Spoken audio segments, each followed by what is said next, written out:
Since the dawn of injury time, there's been one debate that's rumbled on in football. Why are the referees so wank? So when we unlocked replays, right, and referees were able to review their decision, maybe come to the right one with the help of a video referee, football fans across the world were ecstatic. This promised to be a modern era, a new age. Only for Arsenal fans, it ended up being the same old nightmares. When there's VAR drama in this country, Arsenal don't tend to be too far away. I'm pretty sure at this point, Mikel Arteta's got PTSD walking into his living room and seeing his plasma screen TV. But do the Premier League really have it out for Arsenal? I am here to investigate. They call me the Nigerian Sherlock Holmes. Oluwalock Holmes. It rolls off the tongue. We'll make it a thing. I need your assistance in helping me crack the case of how this channel hasn't hit 800,000 subscribers yet. Now listen, I know it's a big ask. I know we've only just hit 750k, but I would love it if we could hit that next milestone. And as I said, I'll be getting a Liverpool tattoo when we hit 800,000 subscribers. Where should I even get the tattoo? And if this video gets 7,000 likes, I'll do a video on the top comment. So make sure to get your ideas down below. Back to Arsenal, and their VAR debate when it comes to Arsenal reared its head once again over the most recent Premier League weekend when Viktor Gyokeres was scythed down by Nick Pope in the area. A penalty was given only for it to be overturned. Now this was a controversial game overall when it came to decisions both to and against Arsenal, but this really was the first, and it got things going because obviously Arsenal could have taken the lead from the penalty spot, but instead Newcastle went up the other end and took a 1-0 lead. Arsenal came back and won the game anyway very dramatically late on, but Arsenal supporters were still left with a sour taste in their mouths, the likes of Mikel Arteta and Bukayo Saka alleging that this always happens against Arsenal. And to be honest, in terms of the Gyokeres decision, I hear them. I don't understand why this wasn't given. There's an argument to be had, but the same incident literally happened last week when Bob Sanchez was a fucking idiot against Manchester United and got himself sent off. He technically connected with the ball, but he also absolutely clamped Brian Mbeumo and didn't really change the direction of the ball in doing so. I know the officials are shocked that Viktor Gyokeres actually managed to run and get to the ball before another footballer, but in this instance, he did actually possess some level of speed to get there. And, you know, you got Howard Webb coming out, who's the head of the PGMOL, basically saying they didn't even think there was contact. Further, look at this freeze frame. Are you trying to tell me he phased through like a bad PlayStation 2 game? Those hair flicks, that trim has far too many pixels for this to be a PlayStation 2 game. That was bodily contact, all right? And again, based on Robert Sanchez getting red carded and dismissed for Chelsea, you would argue a precedent has been set for this exact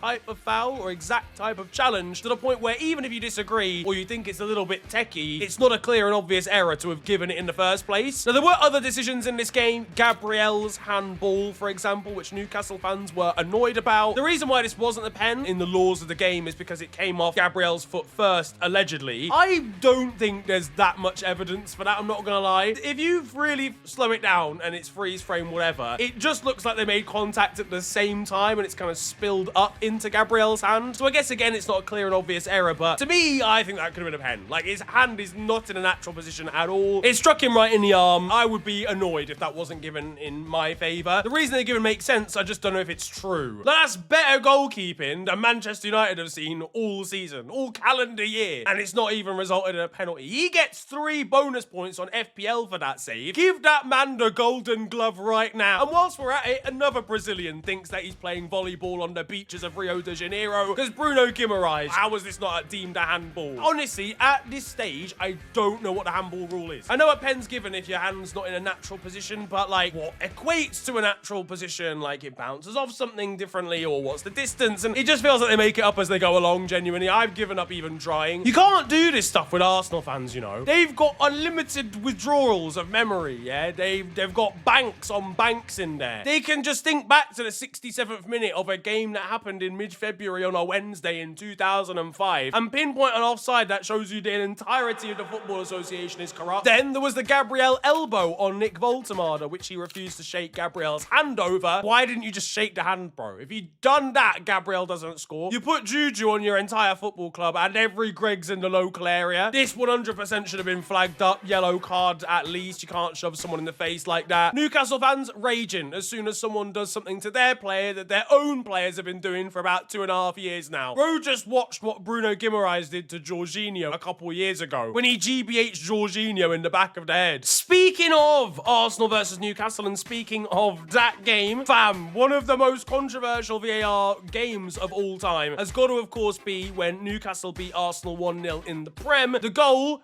one of the most controversial goals in the modern era. The ball, potentially out of play, allegedly kept in by Joe Willock, crossed into the box where there was then a handball and a shove from Joe Linton into the back of Gabriel, only for the goal to still stand. I mean, that's the view of an Arsenal supporter at the very least. For me, like, just on the law of averages, you've just got to ensure it's not given. Like, if there's three possible things that are all separate, these are all different parts of the law of the game, yeah? Whether the ball's in play, whether it's a handball, and then whether it's a foul, you're almost completing the set, bro. That's actually quite impressive. All that was needed was for Nick Pope to, like, Batista bomb Kai Havertz on the halfway line, and that's pretty much everything covered. This, of course, as I mentioned, the same game as that Bruno Guimaraes elbow, definitely should have been a red card. Also the same game as Kai Havertz lunging in, and I think Dan Burn down by the touchline, which I think really sparks this entire game in terms of, like, just spice levels. Like, it was absolute chaos from the jump, and that really hit home. You had Jamal Lascelles practically trying to make Kai Havertz a viewer of the game instead of a player, pushing him into the stands. It was all kicking off, and I think that one's probably an orange. Like, the only thing that saves Kai Havertz is that he caught him with his trailing leg instead, because he has, like, kind of leapt into the challenge a little bit. Either way, all round, probably one of the worst displays of officiating I've seen in the Prem in the last 5 years. Everybody should be ashamed of themselves. Even the fourth official. He, like, probably put the subboard upside down or something. So I actually put a tweet out asking for people's examples of decisions that went against them as far as Arsenal supporters were concerned, and these are the ones that we ended up getting. So we've got Miles Lewis-Skelly versus Wolves. For me, one of, like, the most obvious ones in terms of, like, looking back and deciding it's a mistake. And I mean, as in, all that should have taken is, like, a couple of replays in the VAR room, and they go,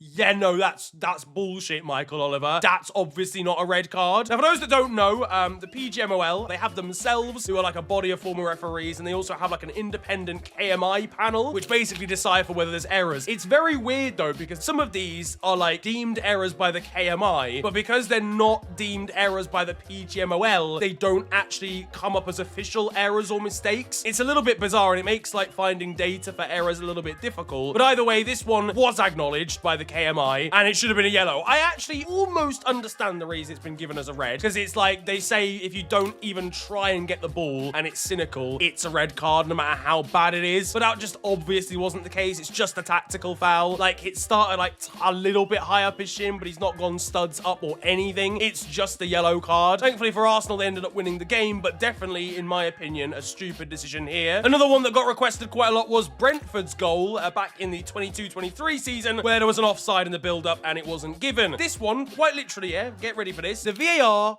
forgot to draw the offside lines. What do you mean? You didn't draw them. Bam, that's the only part of your job description. The VAR officials themselves in for a rude awakening when they realized they've actually got to watch their game and not play Sudoku on their phones. Unsurprisingly, this one did get a PGMOL apology because it's just factually incorrect. Meanwhile, another that was given an official PGMOL apology was Mateo Kovacic, who should have been sent off for Manchester City. What am I gonna do with an apology? Can I take that to the supermarket? No, bro. I want financial compensation, yeah? If you're causing me stress on a weekend, you've ruined my whole day from your foolishness. Nothing happens. Oh, cool. Yeah, the guy on VAR gets taken down to League One for the week. He's back in the Prem the week after. There's absolutely no repercussions for anything. I can't wait to finish third in the league, but alongside my goal differences, +4 on PGMOL apologies. Either way, this one was absolutely egregious, as indicated by the fact they got an official apology for it. Basically, he's gone in for one challenge, could have been a red, got a yellow. He's gone in for another challenge, should have been a second yellow, should have been a red. And these were in a space of like, from what I remember, right, I'm doing this off the top of the dome, pretty sure this was like over like a 5-minute time period. Michael Oliver, once again, the referee in charge here. Again, over 5 minutes, bro. Unless you've run out of storage, fam, there should be enough brain power in there to remember what just happened a second ago. Now, if these were just 2 yellow card incidents and one of them hadn't been given but should have been, I would understand the fact that VAR can't intervene. It would just be the referee's fault. If you don't know, VAR can't intervene when it comes to yellows or second yellows, and it's because really the game would just be too stop-start. If you had VAR calls and VAR interventions over every yellow card in a game, it would just get long. Because I get it, with like a second yellow card, obviously it might change the course of the game, but you could argue that a first yellow card given to a player could change the course of the game as well, because they might not make a challenge later on, or they might choose to do something differently. So basically, every yellow card would become really important, and every single yellow card decision would have to be stopped and reviewed, and it would just be too stop-start. So I have no problem with that as a rule. You can't pick pick and choose what yellow cards you want to gloss over or look at. I don't know, maybe they could make a rule where it's,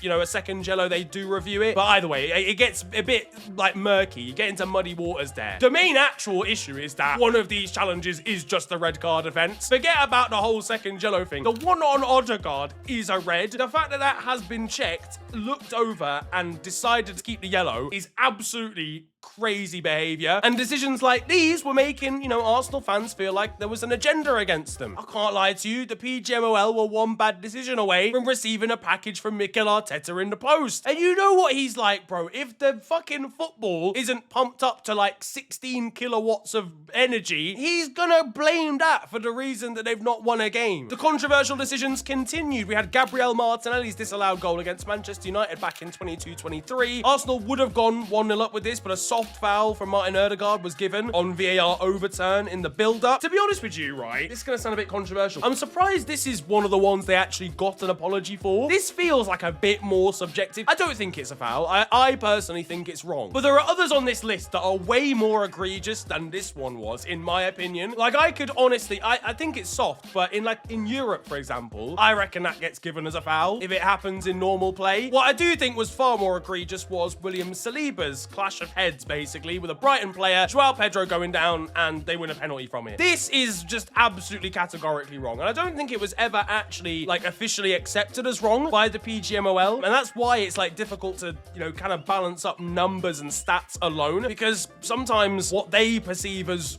okay is factually wrong pretty much to every other football fan. Like, ultimately, this is basically a clash of heads, but Saliba's headed the ball first and then, like, headed into Joao Pedro. If anything, provides more clear evidence that the foul from Nick Pope on Viktor Gyokeres on the weekend should have been given. Like, if Saliba is deemed to have fouled Joao Pedro because he headed the ball but then connected with the player after, that is basically exactly what happened with Robert Sanchez and then with Nick Pope as well. I ain't even seen a penalty like this given in life ever. This is like a one-of-one activity. This is like a video game unique event, except the only criminals here are the ones in the VAR rooms. Then we've got the infamous kick the ball away conundrums of 2024. Picture the scene. Declan Rice is on a yellow card as Arsenal face off against Brighton. Brighton look to take a quick free kick, only Joel Veltman sees Declan Rice in front of him blocking the free kick and decides to absolutely volley him in the knee. Declan Rice gets up, seems a little bit shell-shocked, only for him to get a red card. The referee giving him a second yellow because by the new rules of the game, any level of kicking the ball away or blocking a free kick, even by a tiny margin, will get you a yellow card. Now, originally at the time, I'm not gonna lie, I thought he'd been done dirty because I hadn't seen any other examples of this happening and it just felt stupid. But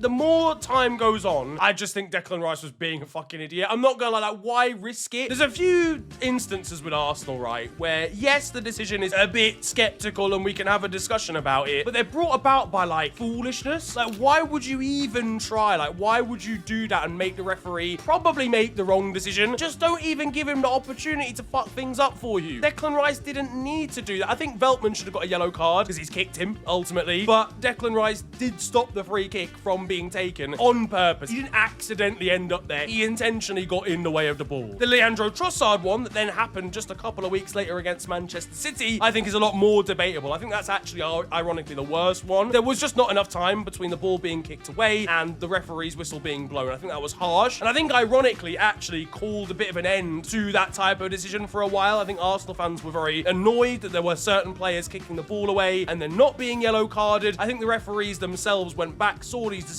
and went, guys, this is a little bit out of control. So if you just hadn't done it in the first 3 game weeks, you'd have probably gotten away with it for life. Then there was Miles Lewis-Skelly versus Everton for a penalty. Very soft, but I've seen them given. Again, another feeling of, like, don't give the referee a decision to make kind of vibe. Saliba handball against Chelsea in 22-23. Again, maybe a little bit unlucky, but it struck his arm in an unnatural position, even if he's not looking at it, and it is a little bit close. It's peak. I've seen them not given, but I have also seen them given. There's just no consistency when it comes to handballs. Yerson Mosquera versus Kai Havertz in a very sticky situation. Look, bro was just trying to find a gap in behind, you know what I'm saying? I don't even know what you get for this. Maybe like a brown card or something. Imagine having to explain this to your boss as a VAR official when he walks into the room and sees this on your screen. I swear, it's not what it looks like. There was a lot of drama when it came to West Ham's goal against Arsenal a couple of seasons ago. Thomas Souček putting the ball in the back of the net. The ball deemed to have stayed in play because Jared Bowen's body was blocking the camera and they couldn't decide, basically. basically whether it stayed in play or not, so it was just given. This one's unlucky again. We've seen this, and again with the Joe Willock one, I think in stopping this, we need to have cameras for the VAR rooms that is actually available to them from the goalpost outwards. Does that not just make sense? Like, I don't understand why that's not a camera, like a little small camera, why that's not available to them from either post. Because then you have definitive proof of whether the ball is out of play. You don't have to worry about a body being in the way or whatever. And that's the thing with VAR cameras, generally speaking. There's so many angles they don't get to see. Why? Give them every angle that's relevant. It doesn't make any sense. But one that I see talked about all the time that I actually just outright disagree with is William Saliba and all the outcry that he got for his red card against Bournemouth. This just is a last man challenge. I've never understood why this was a debate. The only thing that I allow in terms of a talking point is the fact that it was very far out. It was, you know, he's like still 45 yards away from goal. It doesn't matter. I'm going to be honest with you. He's the last man. He's got a clear route on goal. No one's covering. It's a red card. There's enough contact. Saliba gets himself in a sticky situation. He's wrong side. He brings him down. That's it. It's the end. I've never really understood why that one's controversial. So there's a lot of decisions there. I've given my opinions, and to be honest with you, a lot of them I agree with Arsenal fans. There's a few that I kind of could go either way. Don't really think they're much of a big deal. There's one that I disagree with totally, but the rest, you know, genuinely, they've got a case. They are decisions that went against them, either accepted by the PGMOL or